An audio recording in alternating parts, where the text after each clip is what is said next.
What's up, Fanboy Nation? My name is Angelo Agustin. We're here at WonderCon 2018.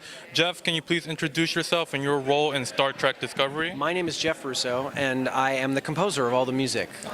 So, in terms of influence from the original series, how much did that play a role going into Star Trek Discovery, especially with the theremin being such an iconic instrument as part of the Star Trek lore? Okay, so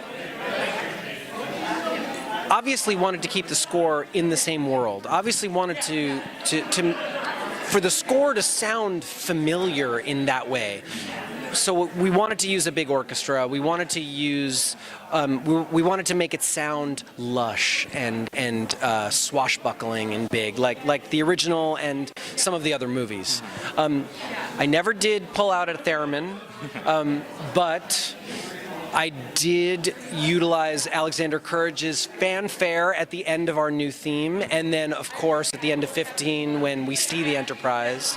But we wanted to create a unique identity for the show. So the real trick was to craft a score that felt familiar, somewhat familiar, and yet also felt like we were listening to something new, like this was a new show, this is a new version of the show, and giving each of the characters their own themes and the different situations their own themes. There's a Terran theme, Michael Burnham has a theme, there's Tilly's theme, there's a lot of these, you know, and what we wanted to do was give them their own voices and give them their own themes. Gotcha. So I wasn't utilizing any of the music from the previous incarnations of our franchise, but wanted to have it sound and feel familiar. Gotcha. Yeah. So the show is set 10 years before the original storyline.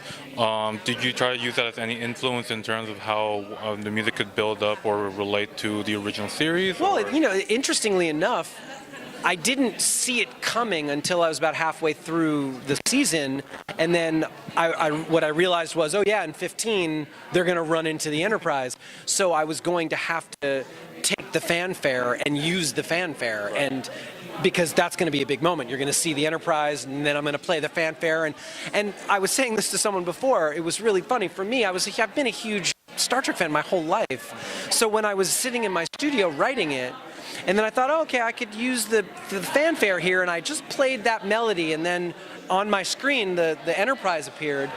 I teared up, I welled up, and it was like a really emotional thing for me. I was like, what the hell's going on?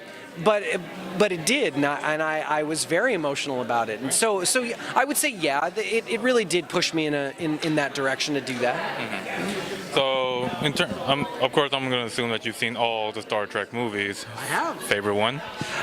Wrath of Khan is my favorite one. Least favorite one?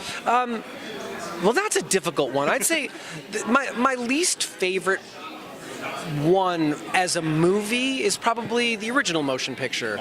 It wasn't a great. It just didn't seem like a great movie. In retrospect, when I've seen it since, I love it more than I did when I first saw it. Now, I love the score, I love the music, and that iconic theme became the theme for The Next Generation, and that's a big deal to me because The Next Generation was really my entry point into loving Star Trek and then going backwards and seeing all those movies again. But I would say, the other thing, I love the new Star Trek films as well. It was a different take on the whole thing, and I was just as entertained. But I would say that the Wrath of Khan, Search for Spock is probably, I mean, I'm probably dating myself now, but those two movies to me are such, they're such an encapsulation of what Star Trek the original series was, brought into a more modern take on it because it was done in the 80s. Going forward after that, I mean, the Next Generation movies blew my mind, and I was so upset that they stopped making them because I was a huge Next Generation fan. I mean, they could have gone on, making Next Generation movies forever, and I would have been happy. So, there you go. Yeah. All right, so in terms of making music into it, I haven't played any instruments in 7th grade, and that was the saxophone. What's your thought process going into it? Do you let the scenes influence you, or do you kind of think already, or you just read an idea already? I have an idea going into the scene. I think it all depends on what the scene is and what I'm trying to achieve. So when I know that there's a scene okay, so take this scene for instance. You know, when Michael is in her quarters and Tilly gives her the package that has the telescope in it. You know, there's obviously. And I read that scene. I read the script of that scene. I was like, in my mind, I thought, oh, okay, so I have to revisit the Michael Burnham-Giorgio theme in an emotional way, in a different way than I did, say, in the opening of the first episode when they're in the desert. So I knew what I was going to be doing. How I was going to do that, I needed to wait until I watched the scene to really understand. Oh, okay, I have to bring that theme in here, and this melody has to happen here. But I sort of had an idea what I was going to do. Building it along. Yeah. Okay. Last question. There's always an ongoing debate between Star Wars and Star Trek.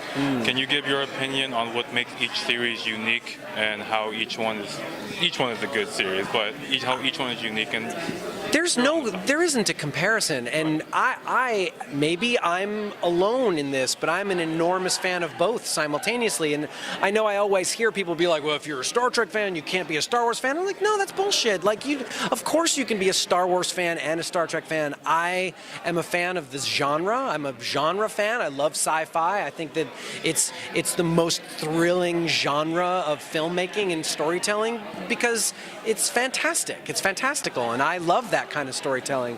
What I would say is you can't really make a comparison. There is no comparison. Like, one is one, the other is the other, and they tell stories in different ways, and they tell different stories, and the only similarity is they both are sci-fi.